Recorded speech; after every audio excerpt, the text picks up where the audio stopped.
redefine marriage. Because the idea here is if you redefine marriage, you redefine parenting, and then in turn you'll redefine childhood, starting at the very beginning through the creation of children.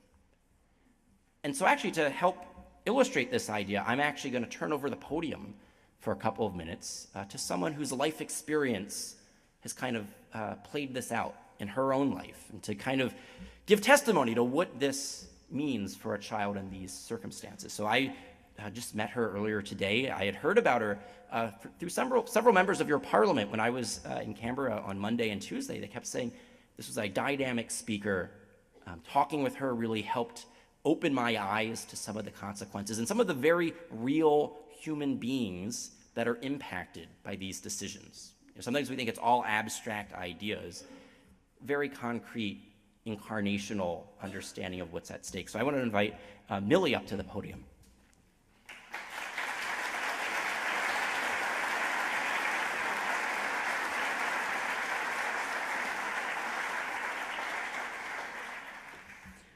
It is amazing to see such a huge turnout for a similar cause.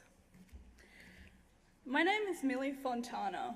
I'm 23 years old, and I am a donor-conceived child of lesbian parents. I stand here with support from all three of my parents. This is a testimony that is, safe to say, unheard of, because nobody wants to hear about the other side of the rainbow, the side that is not catered for, that don't grow up happy and grow up with a dissenting idea of what a family structure should be. Growing up, I wanted a father. I felt it within me that I was missing a father before I could even articulate what a father was.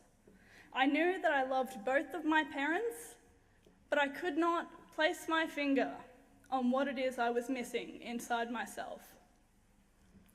When I hit school, I started to realize through observing other children and their loving bonds with their fathers that I really was missing out on something very special.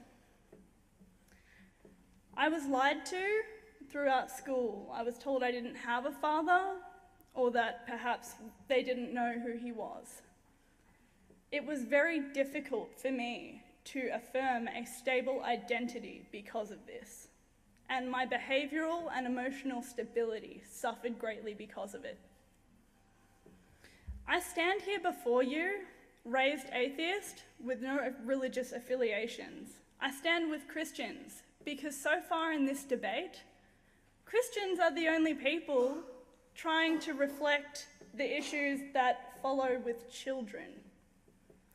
Christians so far are the only people trying to shine light on stories like mine. Nobody in the LGBT lobby wants to hear from someone like me. Because so far, love is love, right? We don't exist. Growing up, I would look in the mirror and I would think to myself, where did I get these green eyes? Where did I get these aspects of my personality, these talents that neither of my parents in the home had? The answer to that is quite simply my father. But in reality, it's not just the father or the donor, as they like to call it. It turns out I have an uncle, I have an auntie, and I have a grandmother, along with many loving cousins. When they chose what parts of my identity were acceptable to reveal to me, they took something from me. And where other children were able to look in the mirror and reconcile those missing parts and say, I love my mothers or my fathers, I could not, because in my eyes, who were my parents to decide what parts of me were acceptable to reveal to me?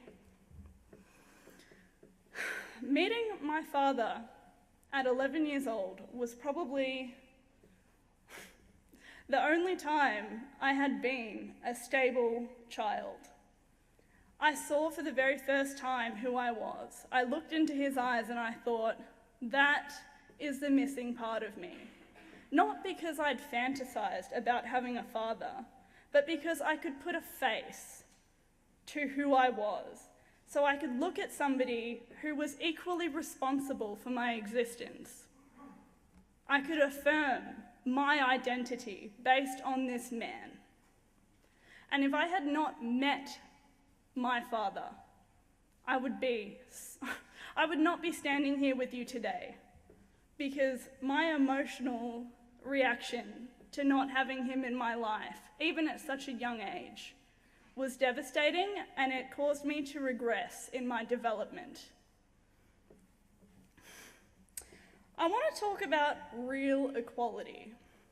There's a lot of talk about equality from the LGBT lobby, but I sort of wonder what their definition of equality is, because for me, equality was being told the truth, was being respected for who I was as a whole, and not just based on what my parents desired to let me know.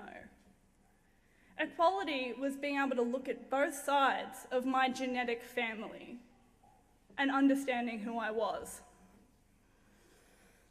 Equality is not saying that because volunteer studies of gay families and children of gays that come out with a positive outcome define it for everybody.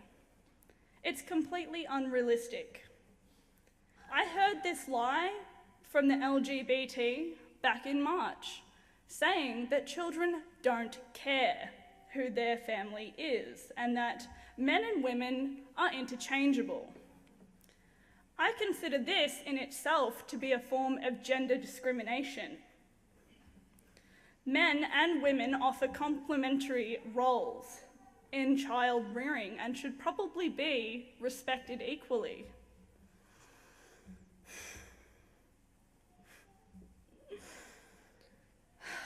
It's funny the way that the gay lobby talks about homophobia. I've had stories of gay friends of mine coming to me and explaining that other gay people have called them homophobic because they would ideally prefer to raise children with a mother or a father. How utterly ridiculous. Was I homophobic when I was looking in the mirror, wondering where my father was? Was I homophobic when I looked at both of my loving parents and pleaded with them to tell me who I was? Absolutely not. But I do love all three of my parents equally. Homophobia in itself is really just an aversion to behaviour. It has been, it was there for a reason. We have evolved past that point as a society. But I really, really deeply disagree with equating homophobia to racism. A person of colour walks into a room and everybody knows what race they are. Everybody knows they're different. Anybody can walk into a room and nobody has any idea what sexuality they are, because sexuality in itself is fluid. Sexuality is not a reliable form of identity because it changes. It changes due to circumstance or even personal choice. It is not equivalent of racism, and I'm offended by the idea that I am equal to a racist for speaking out about this very topic. Why is our government trying to push an agenda that isn't based on honesty? Because in reality, in any same-sex situation, it takes a third party to produce a child. Always has a third party. So why, as a society, would we try and ignore that as a reality to the situation? I didn't get here based on two women 3 people made the choice to bring me into this world. So why on earth would we try and ignore that? Science is being replaced by adult desire, the way I see it. We see in Canada, people on birth certificates are now legal parents, not biological parents. The birth certificate is changing from a document of history for a child into a document of intent. This is adults saying, I am the one who's going to take care of this child. But what information does that give to the child? It's not realistic. Nobody makes a birth certificate for intent. It's for information. It's for heritage.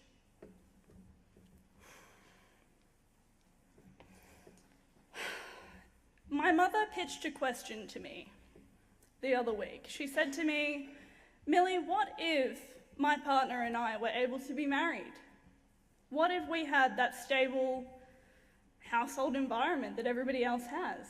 And I answered the question very simply. It was basically answered with another question, which would have been, how would psychologists have treated me for my underlying issues of fatherlessness if to acknowledge fatherlessness was a form of discrimination? How would any physician under threat of legal action have treated me under that circumstance? It was met with silence. Nobody thinks about this before we rush ahead to marriage. And I think it's really funny that Obama has stood up and said it's time for everyone else to evolve. But last time I checked, evolution took a fair few steps. It took a little longer than a decade to eventuate. And it took everybody with it. Evolution was not made by one political agenda that is silencing even the other half of the LGBT. This is an extremist minority that are pushing, from my opinion, what seems to be extinction of gender in itself. I don't see gender equality. I see a pitch to get rid of gender altogether.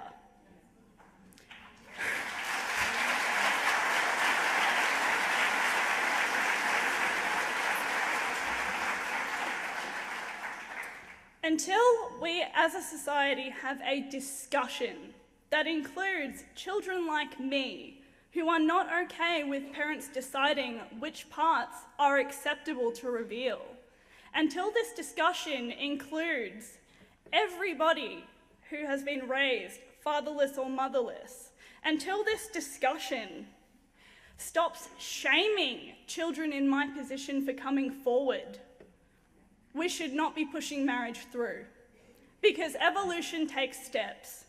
And I am not going to stand here and be silenced by people telling me what was acceptable for me to feel.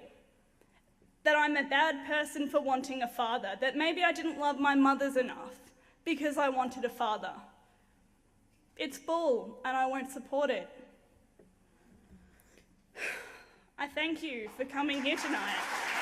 Thank you, thank you, thank you.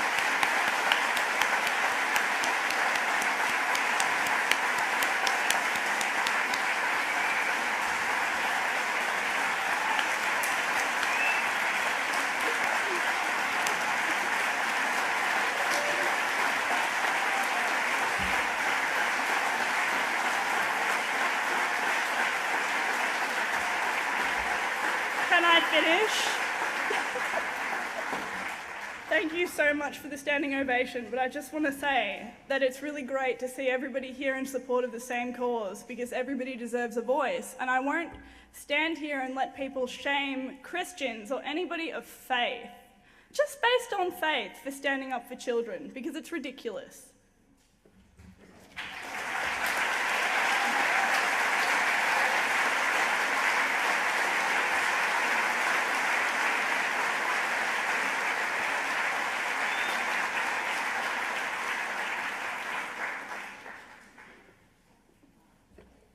It's hard to know how to follow that.